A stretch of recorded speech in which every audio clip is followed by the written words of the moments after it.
Welcome back to another Jazz basketball breakdown. Tonight, this video is going to be a little bit later. I was actually at the game tonight, so I had to drive home to be able to record. This game felt like we should have lost by a lot more the way the first quarter started.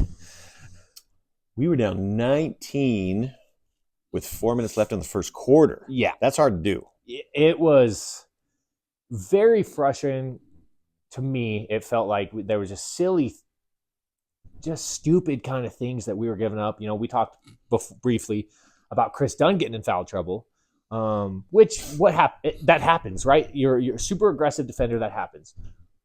What wasn't okay was getting his third foul and then making a stupid decision to go get his fourth, and it was a bad foul too. So those kind of decisions just seem to add up in this game. And if I were to guess, I think that probably threw our rotation plan a little bit into chaos. Yeah. from how we were hoping to have him in there to match his minutes somewhat with SGA, just kind of as a disruptor. You know, he's still going to get his numbers, but you got to make it hard for him, as well as Ochai being able to match up with him right when they were running that, because OKC likes to, they still played like 10, 11 players, but they had a couple of them real short minutes. So they kept a lot of times two of their main three guys on the court. Right. I mean, you saw where Jalen Williams and Chet Holmgren were going against our backup five for a lot of minutes and feasted for a good chunk of it. Yeah. And well, it's funny too, is right when Chris Dunn got that foul, when he got his third, Hardy wasn't going to sub him out. He was bringing in Keontae to play next to him for some minutes, similar to what he did in the game before, and then would have brought in Clarkson. Instead, Clarkson ends up coming in immediately. Keontae ends up not getting any minutes next to Chris Dunn. Keontae really struggled tonight. I would like to see him. I like him getting more minutes next to a guy like Chris Dunn. Yeah, for sure. And he really struggled. You know, got popped in the head. That first half kind of came in briefly. Second half, really wasn't himself. Had some turnovers. Yeah, he had a rough night. But I mean, we're playing against a good team. I mean, there's no doubt that Oklahoma City team is tough. Yeah, you know, I'd be interested to see if teams can really expose their lack of size and depth with their size as they get into the playoffs and face against really good teams. We weren't really able to do that as much as I had hoped we would. We ran a little bit of a lineup with Markkanen, Olynyk, and Kessler right down the stretch of the fourth. You see that they did a little hack of Kessler. Dude, 2 minutes, like 17 seconds right, left? Yeah, right before the 2 minute mark where you can't do it anymore. Yeah. You see, that's the first time we've seen that. We've wondered about that, right? Wondered about it. I got to be honest. I think it's I can't stand that style. I think it's soft. I think it's playing to lose, not playing to try not to. It's playing to try not to lose instead of just trying to play to win a game. You know, obviously the numbers show it works. You have to be a heavy stats guy to get it, right? Yeah, I mean, for sure. You remember the old Greg Popovich laughing at Shaq thing? Yeah. What was interesting is they waited until they only could do it for one possession. Right. So it was odd timing. They put him up there. Also. He missed the first one, made the second one, right? Yep. We've wondered about that. If as we get into harder games and if we were to get into a playoff scenario, could we play Kessler down the stretch of games as it gets tough? Or do you have to wait till... Fortunately, they've changed that rule, so now when it's under 2 minutes, right, is what it is, that they can't do that anymore. So interesting, but that's the first time we've seen that. We saw some pretty high-level performances from a bunch of players on the court. SGA is in the running for MVP this year, and rightfully so. You saw how many defensive plays he made on top of the numbers he put up, and how he is such a weapon down the stretch of being able to get to the line. And when you're in the playoffs and you need to manufacture results as the game slows down, you get into those. He is an absolute weapon for that, and they have the pieces around him. Man, what a player. And then for them, Jalen Williams hit extra tough shots. We saw him in the summer league when it seemed like he made a huge leap forward from last year. What a fun player. Lauri Markkanen, not enough touches, a lot of points, got to the line a decent amount. I really liked that from him. And ended up with, I think, 26 and 10, and he had 9 in the first half. He had 3 shots with like 4 minutes left in the half. And it wasn't like he was just passing it out or things like that. We just weren't giving him the ball. And that's the thing too. You mentioned their size. I get Jalen Williams, very strong player, stout player. He cannot guard Markkinen in the paint. Markkinen is too big. They started the game with freaking him on Markkinen. If we had John Collins out there, so he's stretching the floor, so Chet Holmgren's not under the rim, just go post Markkinen up, even if it's just a simple turnaround and shoot over Jalen Williams, similar to what Kevin Durant will do to a lot of players at that height. He should have taken several shots to start that game and attack that matchup. Yeah, I would have liked to have seen it. One of my complaints about Sexton, and believe me, he played an awesome game. I'm just going to get a little thing in. He's not patient enough on the post-entry passes. No. He's getting better, but he's still got a long ways to go. He's not patient enough. I love how he spread the ball around. How many times did he drive to the hoop and kick it out to a guy for an open shot that we'd miss? It seemed like we missed a handful of his that could have been assists for him. But as Markkinen posts up, if they kind of have a little handout or something like that, he won't wait for Markkinen to kind of reposition himself and get it. I would like to see him wait, not just for the first action of posting up, but repositioning himself and reposting it. I would like to see that. And it'll definitely result in more points for Markkinen because he's so stinking efficient. Honestly, I think the majority of our team struggles with that. That if it's not there, they swing it back away. They don't let him fight for the position. It'll happen to Collins as well when he'll get like a guard on him and he'll go to post him up, and if it's not an immediate seal, the ball just swings away. We're driving or something. Yeah. I like how Dunn has patience usually on his post entries, and he looks for that a little bit more. Yeah. Not the game for him, obviously, this one. But those are some of the things I like. But Colin Sexton down the stretch of this game, man. I mean, it's really tough to argue that since we put Colin Sexton into the starting lineup, he's looking like an all-star. Yeah. Like those are all-star numbers. And dude, his dunk.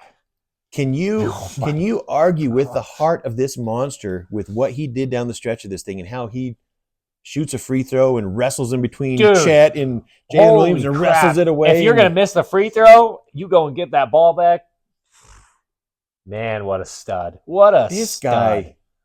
You understand how scary it would be to meet that guy in a dark alley somewhere? There were several times when he scores and just like kind of goes up and just bodies Holmgren and scores and stuff like that, where it was just like, I turned to my wife and I, we were at the game, and I turned to her and I'm just like, he should not be able to score in that situation. Holmgren's blocking everybody. Yeah. But Sexton's just a monster, goes in and hit him in the body. Not to mention the semi-transition moment. I think it was off of their make. I don't think it was off of a miss, where he gets the ball, inside out dribble on Jalen Williams at the 3-point line, and Jalen Williams takes the play off, and he goes in between SGA and Chet and dunks it home, cocks it back. Oh my gosh. What is this little guy doing? Dude, that was huge too, because it was a 6-point game with like 30 seconds left. That brings it to a 4-point game, keeps us in the game. And he goes up, and I'm like, oh man, he's about to get blocked. Nope. That was a fun moment to be in the crowd, because the crowd feeds really well off of Colin Sexton. That was incredible. The amount of plays that he makes. I mean, we all saw what kind of defender Cason Wallace is. I mean, he blocked, I think, 2 of JC's shots tonight. And Colin Sexton goes in there and just pops him off, and just Cason Wallace struggled against Colin Sexton tonight on the defense side of the court. And I don't know. Several times I leaned over. I was like, that guy's a really good defender. That guy's a good defender. Yeah. I'm more and more blown away, because when you're trying to be a high energy guy, you can fake it. You can try real hard for stretches of a few games at a time. Right. You can't do it in every practice and for a stretch of 15 games. Right. It has to be something that's real. And the beating that your body takes to do that and to be that's insane what he's accomplishing out there. I don't know. I'm struggling just to kind of wrap my mind around the whole thing. But man, what a performance. And you saw that he had the respect of their group, and he's coming in and proving to be by far now our second best player on the team. And seriously, playing at an all-star level, I mean, wrap your mind around that, how far that's come, right? Well, I mean, I was truthfully on the boat of like, yeah, this is probably the time to move on from Colin Sexton. We had questions first part Yeah, of the season. and, No question, and man. he has evolved. He started the game. He started the season in the starting lineup and quickly got pulled because he just wasn't playing well. Was playing okay coming off the bench, got put back in the starting lineup, and has exploded and evolved every game. It feels like. The the amount of correct decisions that are happening is going up at a dramatic rate. I mean, his shooting has always been quite nice. His 3-point shooting, his free throws. Um, I don't know. I can't remember another situation where this kind of thing has happened. And a big part of it, being at the game tonight, you get to see these things. A big part of it, in my opinion, is his relationship with Coach Hardy. He is very willing to be coached with Hardy, and Hardy is pushing him. There's a moment, I told you a little bit. There's a moment in the game tonight where we're in a timeout, and Hardy's kind of yelling at everyone. It's an intense moment in the third quarter where we really need to make a run, and he starts really going after Sexton, and challenging him on play. You can see on certain plays on what he needs to be doing and stuff like that. And then they all break the huddle, and Sexton and Hardy kind of walk off together and kind of have a little exchange back and forth. And it's like, should I be doing this? No, you need to be doing this. He's like, okay. And then he just starts Hardy pops him on the chest a couple times and kind of amps Sexton up. And you can see him just like, let's go. And then puts him back on the court, right? And you have to be, it takes a certain kind of player to be willing to be coachable, but to take that and not respond with just getting all butthurt about it and stuff like that, but taking pride in that he wants to push you more than anyone else on the team because he believes in you. It's a special relationship between a coach and a player that I feel like they have, and it's helped Colin Sexton so much. And then we come out and go on a big run right after that happened. How many places in the NBA could that have happened with Colin Sexton? I mean, he has to be super grateful for what's happened to be able to hit this run and land in the right place, where he gets, the playing time and a place to fail and kind of reemerge, and a coach that sees that in him and works with him. I mean, how it went down in Cleveland with him. They had high hopes. He was a high draft pick, and then the next year they immediately draft to replace him. Yeah, with Darius Garland, and kind of had a time where he was the main guy just because everybody else was injured. I mean, think about how unique of a situation that is, and for him to be able to recognize it and both parties be able to push each other like that, fantastic. I would have never guessed that we had that level of a number 2 player on our team this year. Right. I've never guessed that, and that's one of the fantastic surprises. And we're just halfway into the season, right? So, my goodness, Colin Sexton, tip of the hat, playing fantastic in your hunger to get better. And you can tell that there is a culture brewing within the team, some more than others, but overall, I'd say there is a culture in a locker room. We've said it, where the coach has the attention of the players. He has their trust, and he can push them, some more than others. But man, that part is fascinating to me. Well, and that's the thing is tonight, another part of being able to be at the game and see those things is seeing kind of a guy like Agbaji and the way he interacts, who when you just see him in interviews or stuff, he seems like a very quiet, kind of shy, not used to the spotlight type of player. And man, he is, pregame and all that stuff, just with every single player comes up and is chatting with him and doing little handshakes with him and joking around and laughing with him. And you can tell he's got a really good relationship with everyone on the team. Him and Markkanen spent a lot of time together, kind of laughing and joking during pregame and throughout the game. And he's kind of the guy, like, he's got to go through every single player as we're going to do the jump ball, goes through every single, like, all the starters, then every bench player, kind of doing something with every single one of them, all the coaches. Like, you can tell he's a very liked guy within this team, and respected guy within this team. That's great to see. And I mean, Agbaji doing Agbaji things. He comes into the second quarter, Oh my gosh. immediately has to be put right on. Probably the leading candidate for MVP or one of the leading candidates, especially if Embiid keeps on missing games. Most likely he won't have enough games to get the Right. MVP this year. And proceeds the next 5 possessions to SGA catches him one time on a foul, catched him leaning in and caught him. But the other times either forced him into a tough shot and a miss or forced him to pass out of the possession. And to be able to have the luxury of that kind of a versatile defender, those are Agbaji things. That was the first moments of the game that it felt like, okay, we might be able to start kind of chipping away. And that's why the overall feeling of the game to me, we scored 129 points. Is that what we scored? Something like 120 that. something in there. We've got enough offense to win games like this. Are we playing the right lineups yet with enough defense to win games like this? And I don't think we came even close to that on this game. Well, We made runs. There were times where we had some stops, but it felt like we were pretty helpless out there.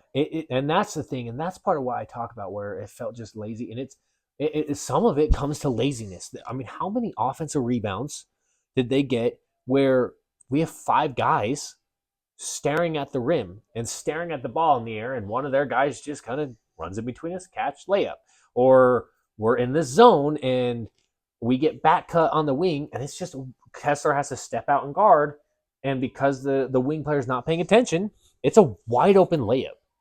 It, it's laziness a lot of times that it felt like tonight, that it was just silly, just heads not there kind of plays that made this game kind of get away from us. There were definitely some times their movement as a team was quite nice. And there are times that they'll catch you. One thing that I was interested in, I mean, their top 3 players are obviously quite effective. Holmgren does a very nice job of protecting the rim. His footwork to be able to get in position to do that is very high level. A lot of times you only just see the block and the highlight, but the amount of times that he correctly pivoted and made the movement early to be able to be in position to do it is nice. Yeah. Super nice. And making shots in a lot of games, being able to dribble the hole. He didn't do that to us much tonight. Jalen Williams, obviously, high-level player. Shai Gilgeous-Alexander, we talked about him, MVP candidate. They've definitely got, a big 3 that's a young core that'll be able to go into the future. That's nice. I feel that we have a couple of high-level players, but when I was looking at it, I really think that our role players are better than their role players. Yeah. I really do think they are. Tonight, they didn't have Lou Dort, who's been usually starting for them. Casey Wallace usually comes off the bench. And they've got a few shooters. I mean, I think Casey Wallace is a nice rookie that's come in defensively strong, making threes. He plays the role very well. But I think that our versatile defenders that are 3-and-D guys and some of the slashers, I think that we have better role players. So I think in that regard, we're farther ahead, and we haven't even seen really Taylor Hendricks, get him out there. Right. That changes that a whole bunch more. So I don't know. That's one thing that stood out to me, even though I like Isaiah Joe, players like that. Kenrich Williams hit some big buckets on us too down the stretch.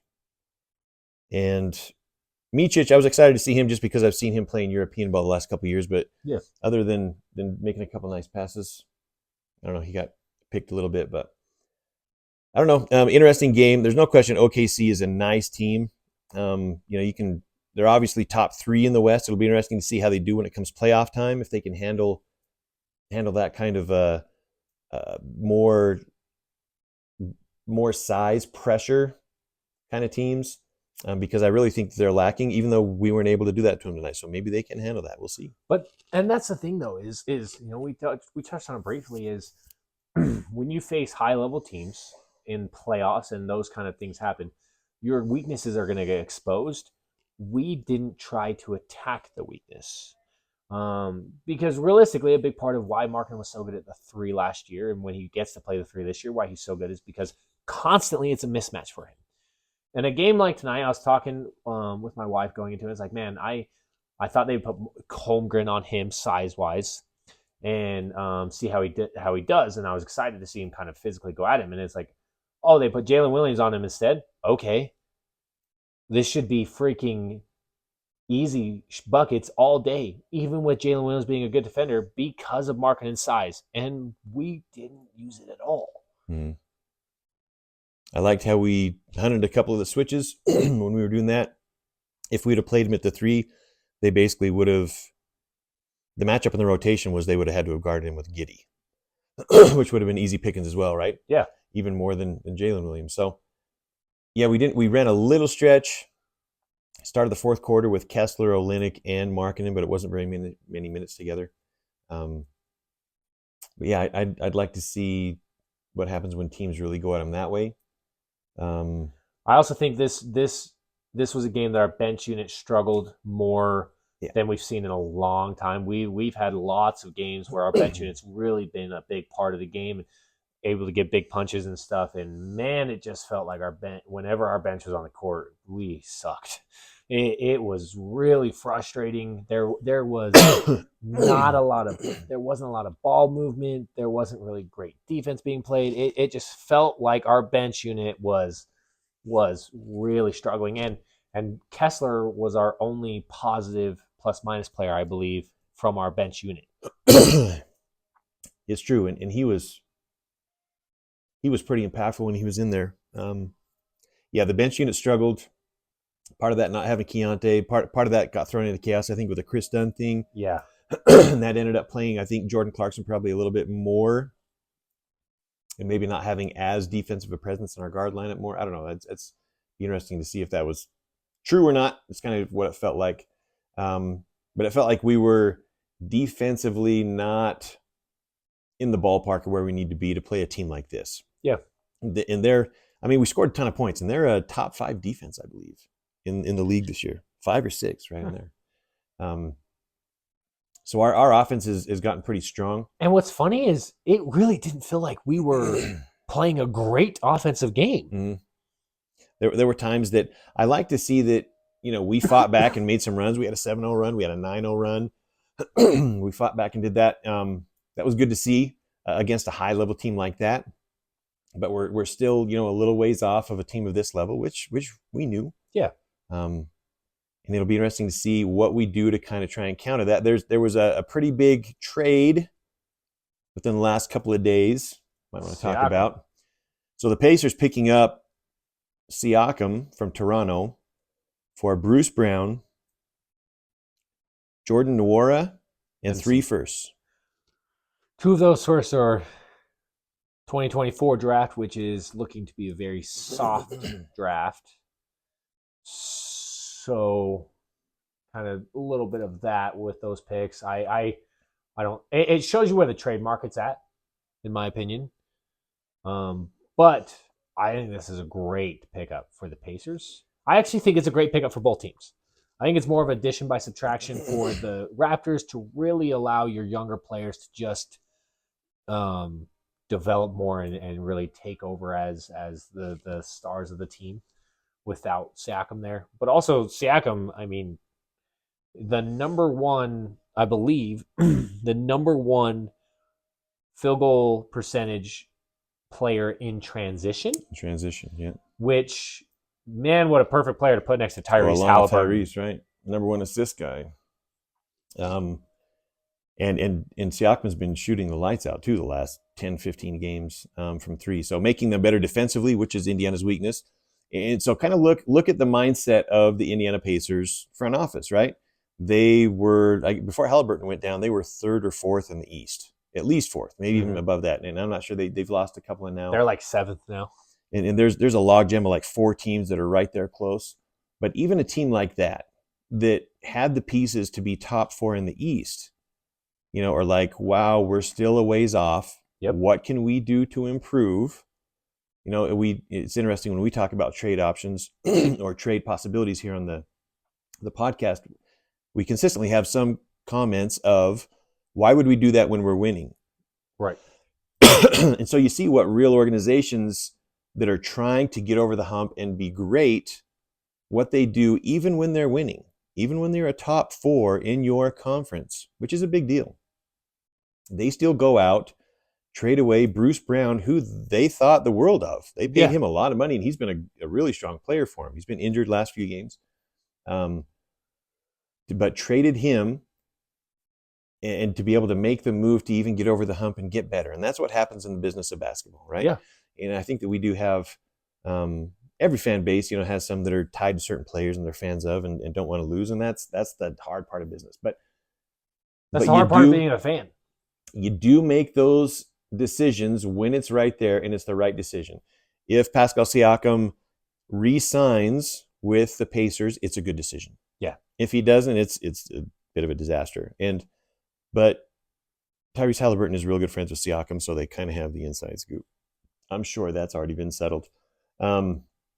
So as we are going along the season, and as we see where we're at, possibly before the trade deadline, hopefully, maybe in the offseason, there are still some trades and things that'll happen that we're looking for to get better. And it's not a losing mentality. It's not that we hate certain players. It's the business of trying to get better and get over the hump. What's funny is I mean, how many games has it shown, especially even like tonight and stuff like that, has it shown that it's like, yeah, he does do good things and things like that. How much do we really lose by trading Kelly Olynyk and putting Taylor Hendricks in the rotation? We lose his playmaking. There's no question about that. Sure. And somebody made a really good point of Olynyk's a really good locker room guy. And there's no question about that. All the teams he's been on, he's had very good relationships. So you do lose some of that. But when you're talking about actual development and players and stuff like that, it's like you look at a game tonight, and especially a game where we just struggled defensively, and it's like, man, where does our bar go by trading Olynyk strictly to put Taylor Hendricks in the lineup? What happens to the bar? How much do we lose there? Right, and what's the long-term gain, right? Yes, exactly. Because we know that there are not going to be any trophies the next couple of years. That's really not possible.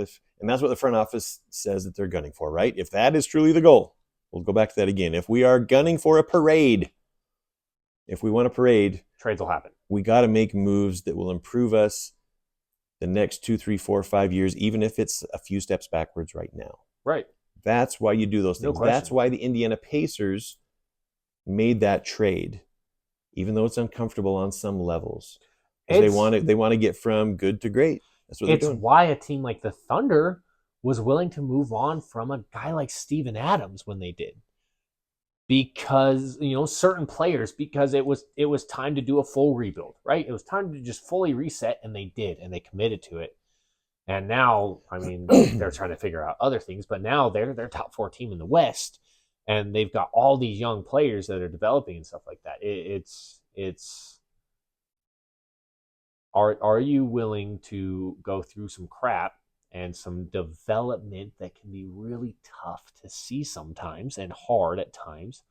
Are you willing to let your players and the right players do that and take the losses and the frustration to hopefully in several years go win a championship? Someone mentioned like, well, how do you know what's going to happen in 3 years? We don't, but we sure as hell know we're not going to win a championship this year. Right. That's kind of that kind of logic has no place in business decisions, right? That's just kind of emotional fodder. And so that's why sometimes we'll throw out hypothetical trades or a type of player we're looking for. And we got some interesting comments on the last video about it, which is kind of funny. When we throw out trade ideas, we're kind of just trying to get the wheels moving, get the thought process going of what type of a movement, what type of a sort of a player would we be looking for, and how does that fit in? How does that make us better? What's real? We know what kind of market we're in. We're not going to get some huge star just kind of decide to land here. So it's a little bit of a thought exercise to do it. And some fans aren't ready for the thought exercise. That's fair. And that's a big thing is the market that we're in. It's either drafting or trading. That's how we develop this team. It's not going to be through signings. We're not the right organization to be able to do that. We're not the Lakers. Well, either are the Pacers, right? Right. Pacers are a pretty similar small market. That's why you make that type of trade. Right. So it just kind of paints a picture of But no, guys, keep talking shit to Sean. Do it. I was dying laughing reading some of those comments, dude. I don't know. I've never worn a tuxedo. I don't know what you're talking about. But it's the business side of organizations trying to get better and trying to get over that hump. And Danny Ainge and Justin Zanuck have talked about it, that during this process, there are going to be some trades and some movements that are painful. You know, it's a player that you wish we could have kept. I remember a number of years back when we traded away Jay Crowder. Ugh, and I remember saying to you at that point, I'm like, it feels like we just traded away the heart of our locker room. And that's one I wish we could have had back, right? Yeah. But hopefully you're making a trade that is difficult that also helps you take the steps forward. And I, you know, that type of stuff's going to happen. There are going to be certain players out there, certain opportunities that I think we can move forward on. We've still got some pieces that are molding in and trying to find their way. And it's about timing with our current too, group. Right. It's about timing too. You know, truthfully, the best time to make these trades is why we've made these runs and players are playing better because their trade value is up here. If you wait too long, and that's where I think Danny Ainge is really good. Danny Ainge is, 90% of the time, 95% of the time, his timing on when he makes these types of moves is spot freaking on. It's he ruined the trade market. Yeah. When he traded Gobert and Mitchell, he ruined it. Right as the Brooklyn Nets are trying to trade Kevin Durant. If he waits a month, a couple weeks for the Durant stuff to get figured out, he does not get what he gets for Gobert. Yeah, it was crazy. He's a machine in that regard, pretty heartless. He's like the Grinch. Yeah. Well, what's the whole part of it? Down a size and a half. Yes. That's Danny Ainge right there. I feel like there's some things coming. Our team has made great strides. We've got a nice road stretch coming up that'll test us in some new ways. And there's some games out there that'll have the potential to be some real butt kickers. It'll be interesting to see how many of them we can hang in and how many wins we can pull off. You know, we stop and we play the Wizards, Charlotte. Those should be some that we really are able to exert our will. A couple others that are pretty tough. I think we end the 6-game roadie at the Garden. Madison Square Garden, that is, against the Knicks. That'll be interesting because we put it on them when they came here. Okay, you said the Garden, and I'm thinking, good, we get a rematch against Boston? We played twice. At Boston already. I don't know. We called in a special favor. We got our butts kicked so hard. We're like, redo. Could we try again? Redo. Curious how that next game goes because they've been playing really well. They have picked up OG Anunoby, and they've kind of turned the corner, and so it'll be interesting to see. And they probably want one back from us pretty hard because we made them look pretty bad when they came here. So this will be a very telling stretch. We could see some moves during it. We could see some moves happen kind of right after, right as we're getting to the trade deadline.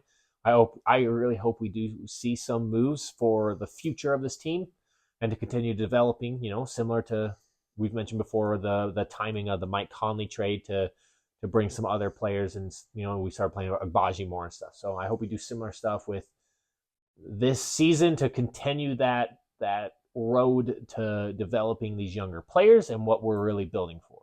But the rule is no more deals with the Lakers, Timberwolves, or the Cavs because we can't help them. Exactly. We're heavily invested in them losing more than they win. Exactly. So that's got to be one of the rules. I don't know.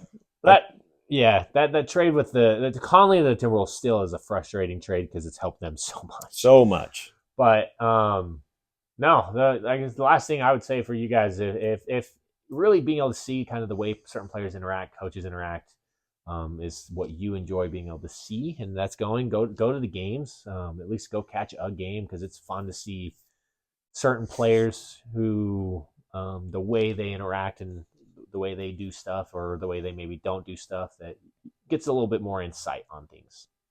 Yep, and you can definitely read into what players are fully engaged in there and what players are kind of off on their own. Exactly. But game Saturday is our first game on the road. So hopefully come back and get a good outing against those guys. And I feel like this is a team that has higher expectations now. So a team that hopefully comes out with a little bit of fight after losing this one. little bit of a chip in that game. Sexton will. Hopefully everyone else follows. So Amen to that. we'll see you guys Saturday. Thanks, guys.